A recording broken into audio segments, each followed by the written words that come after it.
Yemwe samu akwaba na yada ni te kutegwa ase nkranhyen sem ode abreye de edu so no Badwam kase sem no ne etodwa omu bi a wobeti ni afarefo bi a wo Jamestown se enede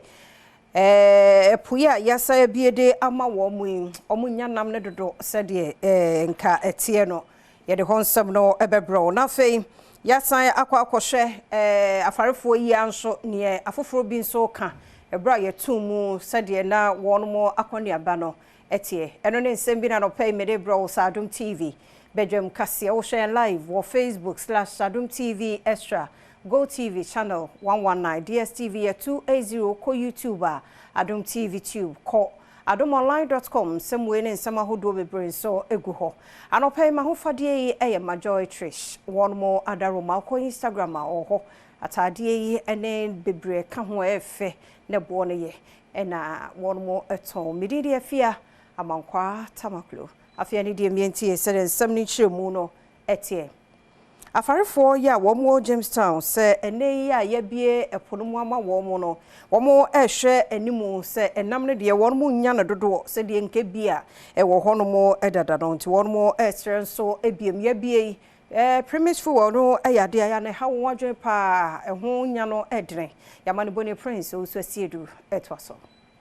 baby amigine Jamestown empona no pe omanfo bekaya aban no de safoa eto epomu se ne nuanom a womokopo so ekochinam yi entimi enkochinam na ehyase efri eye July bosome no ahyase no sisi enemo kase de aba na wieye ewrade yadom a empenifu a womo ewo empoano yi ebebo mpaye ansa na fi efiada omanfo a womutimi ekopo so yi ebetimi akochinam abra Adom news nsentwofo yebepiemu ewo mpoano yi yehu se enuanom yi penti womo ekenu ne ho kodu esisi wei womo eye ahoboa ansa na womo de akopo so na womo de ato Adom news nsentwofo enim se ehihye aban no eye de topumu no enya de ebebo mo kra esanse womo nyigidie bia se efifia da ekono se womo kochinam a enam no ebedoso no ene mo lololo gbemensu wona wole agachi bia ne to ne kane na aso majority so kane female so she still illegal fishing no gba wona wo fe won sumo agachi 5 years ne aswa wona the reason noko ni yome wonu sisi agachi ameke loji neke bia mi loji ngo na me fo je adukwale ni mi ono ne nkwa ke ngbaji chana bi ebe ni wo tun ni abeba sho na number call loji ni wona ni amefe accepted na me ahe wonu tumo bile ye wodi amani boy me amedi free Jamestown emponano edebre no medin ede Prince Owusu Asiedu Adom News baby yeguso aya wa afarefo no nsemo na owura bi a wanya mfia aduasamienu niama a wono so eye fare dwuma yi bi wo Jamestown se enya na yire pa na abusua bi anka edene na yire kodwuma no one no na ekro bra ye to eye ponumu no na aye den ti one ne ko na ja wakoton mo dokono ne kenkino fish no sabe ya wo benya bie ene abusua edidi one Prince edin komwe baby amigine Jamestown eponano pe kodro ene sisi ya no enuanom a womokopo so ekoyinam ya ahoboa sesese a aban no de epo a womotumu no aba na wieye no womo nso eba beko epo so akwakoyinam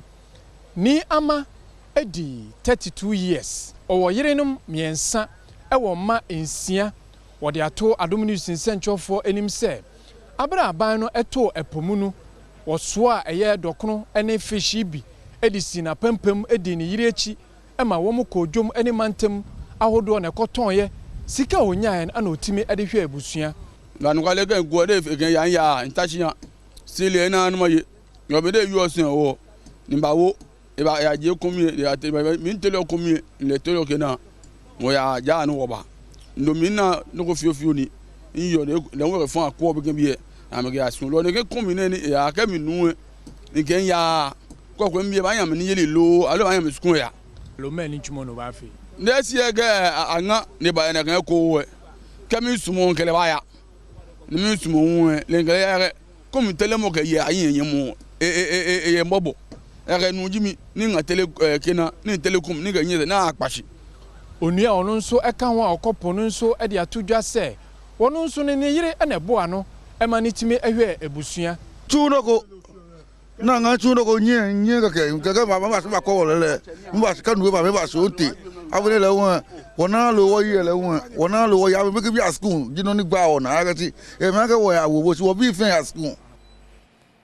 Yeguso aye wo afarefo no wo no nsemo na afare amamra no emma ho kwan se bia wo de net bia enye ebekọ nsuo no so nenso ene ya make se wo mguso a de ekọ nsuo no so a ehadwene na convener de ma Fisheries Alliance oru akojoche yamwa ena wo de nsemi etudwa wo chire mu se yade a ehadwene ye pa e wa afare adwuma no emonti penifon hwemfo nan ensiso ye bo anan ekọ communities of Volta region esa ekọ Greater Accra fishing communities near ko Central region and a Western region na the who any safari for the do na no omo niema aye fishing net a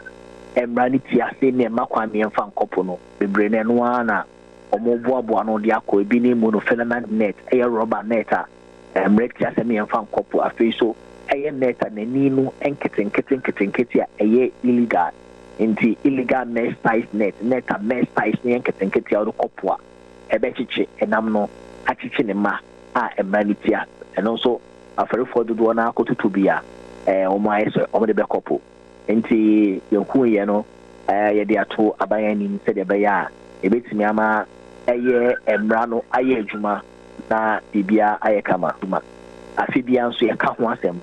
na kwese ansa na ebe she cruise season afi ya se kwa ka kira aban se se wa si wi cruise season no ama emra no anye den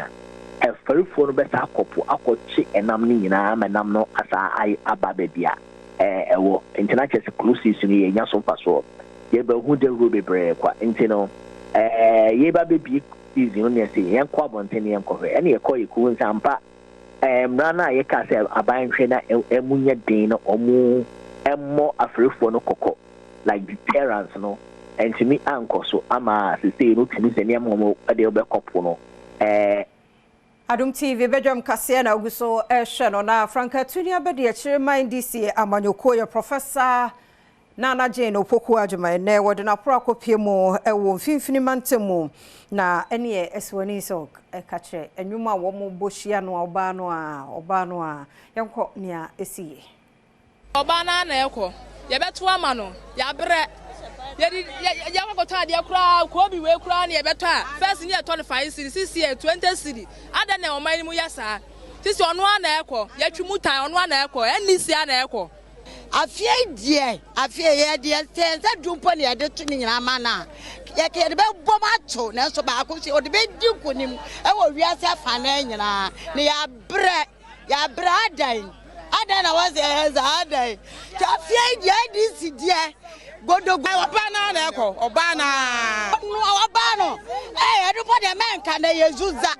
NDC running mate Nana Jane opoku ajeman echiri wana news wade hunu pa ene se emma ne mofra asesere mu ebe hen ha wo mu ne senti te Ghana fo toma kanema mpanyi John Dramani Mahama sabuta ye wode ese ne nusui obeduru ho bank beba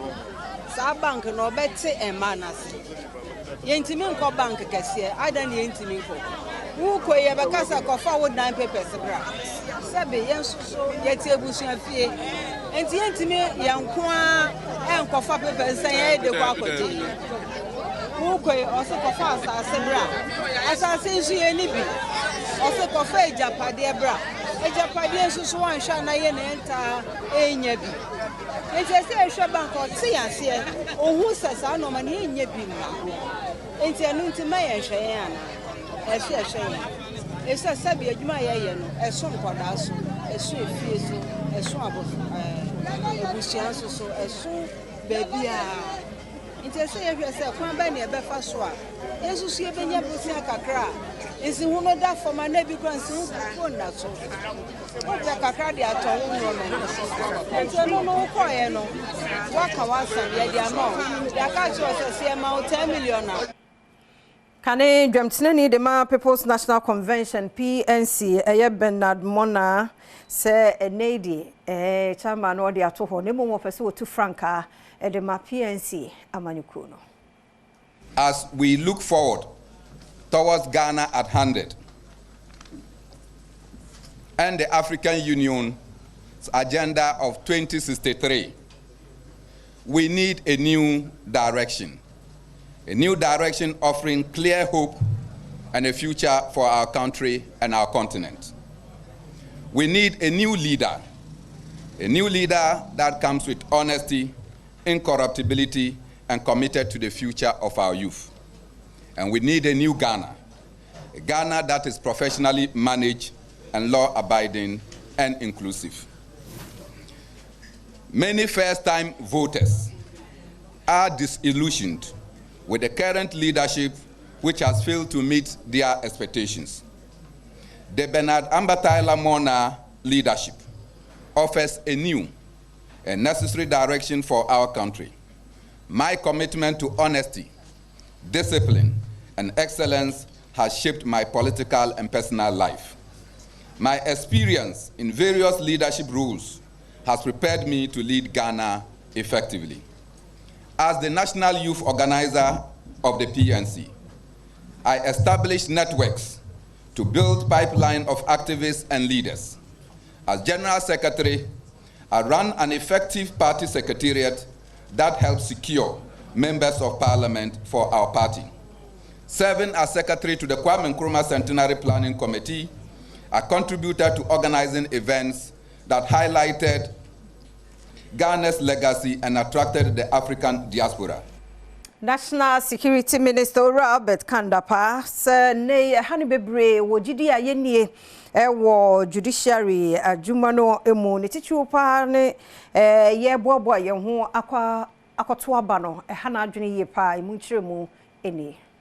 2024 general election will certainly test the strength of our democracy, our ability to prevent electoral violence given the high stakes involved, where the two major political parties appear convinced